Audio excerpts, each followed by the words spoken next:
Praise the Lord. Hallelujah. Hallelujah. Hallelujah.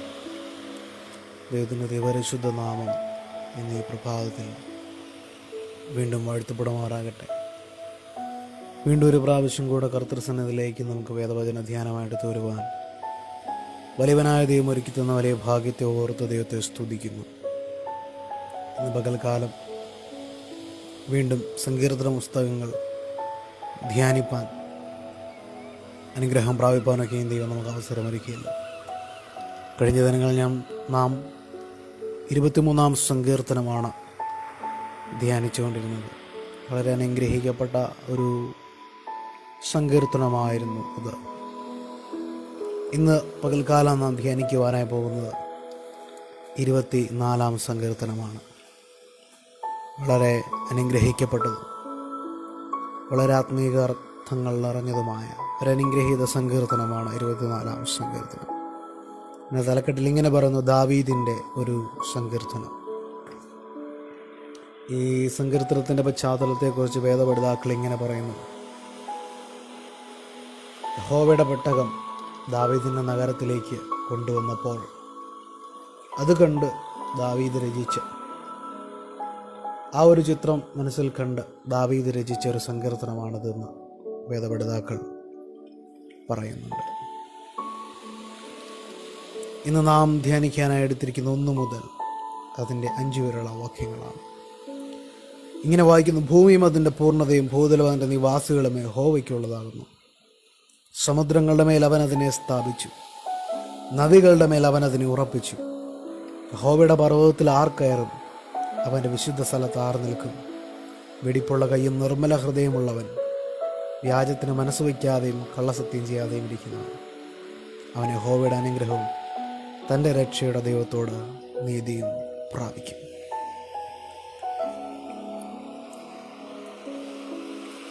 ഇതിൻ്റെ പശ്ചാത്തലത്തെക്കുറിച്ച് ഞാൻ പറഞ്ഞപ്പോൾ ഇങ്ങനെ പറഞ്ഞു: യഹോവയുടെ പെട്ടകം തൻ്റെ നഗരത്തിലേക്ക് വരുന്നത് കണ്ട് ദാവീദ് പാടിയൊരു സങ്കീർത്തനമാണ് ഇത് എന്ന് നാം കേൾക്കുവാനിടയായി. ദാവീദ് പറയുന്ന വാക്കുകൾ വളരെ ശക്തമേറിയ വാക്കുകളാണ്. ഇങ്ങനെ പറയും: ഭൂമിയും അതിൻ്റെ പൂർണ്ണതയും ഭൂതലവും അതിൻ്റെ നിവാസികളും യഹോവയ്ക്കുള്ളതാണ്. താൻ ജീവിക്കുന്ന ഈ ഭൂമണ്ഡലം, ഈ ഭൂമി, അതിലുള്ള സകല ജീവജാലങ്ങൾ, സകല സൃഷ്ടി, അതിൻ്റെ എല്ലാം സൃഷ്ടിതാവ് താൻ സേവിക്കുന്ന ദൈവമാണെന്ന്, ആ ദൈവത്തിന് മുകളിൽ മറ്റാരുമില്ല എന്നും, തൻ്റെ ഈ ജീവൻ്റെ കാരണഭൂതൻ ആ ദൈവം മാത്രമാണ് എന്നുള്ള ആ ഒരു ഉത്തമ ബോധ്യം ദാവീദിന് തൻ്റെ ഹൃദയത്തിലുണ്ട്. ഭൂമിയും അതിൻ്റെ പൂർണ്ണതയും ഭൂതലവും അതിൻ്റെ നിവാസികളും യഹോവയ്ക്കുള്ളതാകുന്നു. Praise the Lord. എന്നെ കേൾക്കുന്ന ഹൃദയമേൽക്കാൻ കാരണം ഈ പ്രപഞ്ചത്തിൻ്റെ സൃഷ്ടിതാവ് അത് നമ്മുടെ കർത്താവാണ്. ഈ പ്രപഞ്ചത്തിൻ്റെ കാരണഭൂതൻ നമ്മുടെ കർത്താവാണ്. ആദിയിൽ ദൈവം ആകാശവും ഭൂമിയും സൃഷ്ടിച്ചുവെന്ന് നാം ഉൽപ്പത്തി പുസ്തകത്തിൽ വായിക്കാറുണ്ട്. അപ്പോൾ ഈ ഭൂലോകത്തിൽ ഉള്ള സകലതും, ഈ ഭൂലോകത്തിൽ എന്തൊക്കെയുണ്ടോ അതൊക്കെയും ദൈവത്തിന് സ്വന്തമാണ്. കാരണം ഇതിൻ്റെയൊക്കെയും സൃഷ്ടിതാവ് നാം സേവിക്കുന്ന ദൈവമാണ് എന്ന് നാം മനസ്സിലാക്കണം. എന്നിട്ട് മുമ്പോട്ട് വായിക്കുമ്പോൾ ദാവീദ് ഇങ്ങനെ പറയുന്നു: സമുദ്രങ്ങളുടെ മേൽ അവനതിനെ സ്ഥാപിച്ചു, നദികളുടെ മേൽ അവനതിനെ ഉറപ്പിച്ചു. Price the Lord.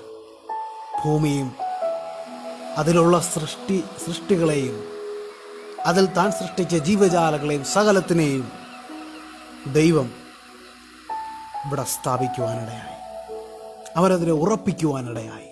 ഈ ഭൂമി മുഴുവൻ വെള്ളത്താൽ മൂടപ്പെട്ട് കിടന്ന ഒരവസ്ഥ ഉണ്ടായിരുന്നു.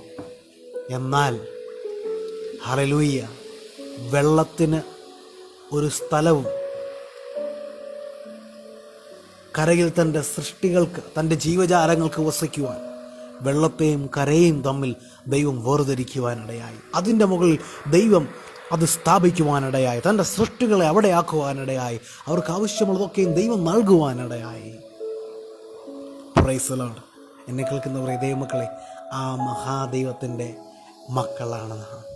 ഇത്ര മനോഹരമായ, ഇത്ര സൗന്ദര്യമേറിയ, ഇത്ര അനുഗ്രഹീതമായ ഒരു കലാകാരനും ഹല്ലേലൂയ ഒരു കലാകാരനും സൃഷ്ടിച്ചെടുക്കാൻ കഴിയാത്തത്ര ആ മനോഹാരിതയിൽ ഈ ലോകത്ത് സൃഷ്ടിച്ചത് നമ്മുടെ കർത്താവാണ്. പിന്നെ മുമ്പോട്ട് വായിക്കുമ്പോൾ ദാവീദ് യഹോവയുടെ പർവ്വതത്തിൽ കയറാൻ നമുക്കുള്ള യോഗ്യതകളെക്കുറിച്ച് പറയുന്നതായിട്ട് നമുക്ക് കാണുവാൻ സാധിക്കും. ഇങ്ങനെ പറയുന്ന, യഹോവയുടെ പർവ്വതത്തിൽ ആർ കയറും? അവൻ്റെ വിശുദ്ധ സ്ഥലത്ത് ആർ നിൽക്കും? വെടിപ്പുള്ള കയ്യും നിർമ്മല ഹൃദയമുള്ളവൻ, വ്യാജത്തിന് മനസ്സ് വയ്ക്കാതെയും കള്ളസത്യം ചെയ്യാതെയും ഇരിക്കുന്നവൻ. Praise the Lord. ഹല്ലേലൂയ. ദാവീദ് ഇവിടെ ഒരു ചോദ്യം ചോദിക്കുകയാണ്, യഹോവയുടെ പർവ്വതത്തിൽ ആർ കയറും? യഹോവയുടെ വിശുദ്ധ സ്ഥലത്ത് ആർ നിൽക്കും? ഭൂമിയും അതിൻ്റെ പൂർണ്ണതയും ഭൂതലവൻ്റെ നിവാസികളും യഹോവയ്ക്കുള്ളതാകുന്നു. ഇതെല്ലാം യഹോവയ്ക്കുള്ളതാണ്. ആ ശക്തനായ ആ ദൈവത്തിൻ്റെ സന്നിധിയിൽ ആർക്ക് നിൽക്കാൻ കഴിയും എന്ന് ദാവീദോട് ചോദിക്കും. അവൻ്റെ വിശുദ്ധ സ്ഥലത്ത് ആർ നിൽക്കും? ദാവീദ് ഇങ്ങനെ പറയുന്നു, വെടിപ്പുള്ള കൈയും നിർമ്മല ഹൃദയമുള്ളവൻ, വ്യാജത്തിന് മനസ്സ് വയ്ക്കാതെയും കള്ളസത്യം ചെയ്യാതെയും ഇരിക്കുന്നവൻ, അവൻ യഹോവയുടെ അനുഗ്രഹവും തൻ്റെ രക്ഷയുടെ ദൈവത്തോട് നീതിയും പ്രാപിക്കും. എന്നെ കേൾക്കുന്നവർ, ഇതേ മക്കളെ, 2-3 കാര്യങ്ങൾ ഇവിടെ ദാവീദ് പറയുന്നുണ്ട്. ഒന്ന്, വെടിപ്പുള്ള കൈ, നിർമ്മല ഹൃദയം, വ്യാജത്തിന് മനസ്സ് വയ്ക്കാതെയും കള്ളസത്യം ചെയ്യാതെയും ഇരിക്കുന്നവൻ. എന്നെ കേൾക്കുന്നവർ, ഇതേ മക്കളെ, ഈ യോഗ്യതകൾ ഉള്ളവർ മാത്രമേ യഹോവയുടെ പർവ്വതത്തിൽ അവൻ്റെ വിശുദ്ധ സ്ഥലത്ത് നിൽക്കുവാൻ ഹല്ലേലൂയ യോഗ്യരായി തീരുകയുള്ളൂ. ഹല്ലേലൂയ. യഹോവയുടെ പർവ്വതത്തിൽ നാം കയറണമെങ്കിൽ, അവൻ്റെ വിശുദ്ധ സ്ഥലത്ത് ഹല്ലേലൂയ പ്രാഗൽഭ്യത്തോടെ നിൽക്കാൻ കഴിയണമെങ്കിൽ നമുക്ക് വെടിപ്പുള്ള കൈ, അല്ലെ അനീതി പ്രവർത്തിക്കാത്തൊരു കൈ, അല്ലെ അകൃത്യം ചെയ്യാത്ത കൈ, ഹല്ലേലൂയ വെടിപ്പായ കൈ, നിർമ്മല ഹൃദയം, ഹല്ലേലൂയ വ്യാജത്തിന് മനസ്സ് വയ്ക്കാതെ കള്ളസത്യം ചെയ്യാതെ ഉള്ളൊരു ജീവിതം നമ്മുടെ ജീവിതത്തിൽ അത്യന്താപേക്ഷിതമാണ്. ദാവീദ് പറയുക, അവൻ യഹോവയുടെ അനുഗ്രഹവും തൻ്റെ രക്ഷയോട് നീതിയും പ്രാപിക്കും. ആര്? വെടിപ്പുള്ള കൈ, നിർമ്മല ഹൃദയം, വ്യാജത്തിന് മനസ്സ് വയ്ക്കാതെയും കള്ളസത്യം ചെയ്യാതെയും ഇരിക്കുന്നവൻ, അവൻ യഹോവയുടെ അനുഗ്രഹം തൻ്റെ രക്ഷയുടെ ദൈവത്തോട് നീതിയും പ്രാപിക്കും. എന്നെ കേൾക്കുന്ന പ്രിയ ദൈവമക്കളെ, ഈ വലിയ ദൈവത്തിൻ്റെ, ഈ ശക്തനായ നമ്മുടെ ദൈവത്തിൻ്റെ, സകലത്തെയും ഹല്ലേലൂയ ഭരിക്കുന്ന ആ അരുമനാഥൻ്റെ സാന്നിധ്യത്തിൽ അനുഗ്രഹം പ്രാപിക്കണമെന്നുണ്ടെങ്കിൽ നാം ചിലത് നമ്മുടെ ജീവിതത്തിൽ കൊണ്ടുവന്നേ മതിയാവും. Hallelujah, hallelujah. ദൈവവചനമനുസരിച്ച് നാം മുമ്പോട്ട് പോകുമെങ്കിൽ നമ്മളുടെ കൈവെടിപ്പുള്ളതായിരിക്കും. ദൈവവചനമനുസരിച്ച് നാം മുമ്പോട്ട് പോകുന്നവരെങ്കിൽ നമ്മുടെ ഹൃദയം നിർമ്മലമായിരിക്കും. ദൈവകൃപ അനുസരിച്ച് നാം മുമ്പോട്ട് പോകുന്നെങ്കിൽ നാം വ്യാജത്തിന് മനസ്സ് വയ്ക്കില്ല. ദൈവസന്നിധിയിൽ നാം മുമ്പോട്ട് പോകുന്നതിൽ നാം കള്ളസത്യം ചെയ്യില്ല. അങ്ങനെ ആ ദൈവസന്നിധിയിൽ നാം ജീവിക്കുമ്പോൾ അത് പറയും, അവൻ യഹോവയുടെ അനുഗ്രഹവും തൻ്റെ രക്ഷയുടെ ദൈവത്തോട് നീതിയും പ്രാപിക്കും. എന്നെ കേൾക്കുന്ന പ്രിയ ദൈവമക്കളെ, നമ്മളുടെ ജീവിതത്തിൽ നാം മുമ്പോട്ട് പോകുമ്പോൾ ഈ ഭൂതലത്തിൻ്റെ ഉടയവനായ അരുമനാഥനെ മാത്രം സേവിച്ചു, അവനെ ഭയപ്പെട്ടു, ദൈവത്തെ ഭയപ്പെട്ടു, ആ ദൈവ സാന്നിധ്യത്തിൽ ജീവിപ്പാനുള്ള ആഗ്രഹത്തോടെ, ആ ദൈവ സാന്നിധ്യത്തിൽ മുമ്പോട്ട് പോകാനുള്ള ആ ഒരു വലിയ ആഗ്രഹത്തോടെ നമുക്ക് മുമ്പോട്ട് പോകാം. വ്യാജത്തിന് മനസ്സ് വയ്ക്കാതെ, കള്ളസത്യം ചെയ്യാതെ, വെടിപ്പുള്ള കൈയോടെ, നിർമ്മല ഹൃദയത്തോടെ ദൈവസന്നിധിയിൽ നമുക്ക് മുമ്പോട്ട് പോകാം. ആ ദൈവത്തിൽ അനുഗ്രഹം പ്രാപിക്കും, ദൈവ സാന്നിധ്യത്തിൽ ജീവിക്കും. ഇന്ന് പകൽക്കാലം നമ്മുടെ ജീവിതത്തിൽ നമ്മുടെ കൈ വെടിപ്പുള്ളതല്ല എങ്കിൽ, നമ്മുടെ ഹൃദയം നിർമ്മലമല്ലെങ്കിൽ, കർത്തസേനയിൽ നമുക്ക് അത് ഏറ്റുപറഞ്ഞ് പ്രാർത്ഥിക്കാം. ഇന്ന് പകൽക്കാലം നമ്മുടെ തെറ്റുകളെ, പാപങ്ങളെ, കുറവുകളെ ക്ഷമിക്കാൻ നമുക്ക് ആവശ്യമുള്ളതൊക്കെ നൽകാൻ കഴിവുള്ളൊരു കർത്താവ് നമുക്ക് സ്വർഗത്തിലുണ്ട്.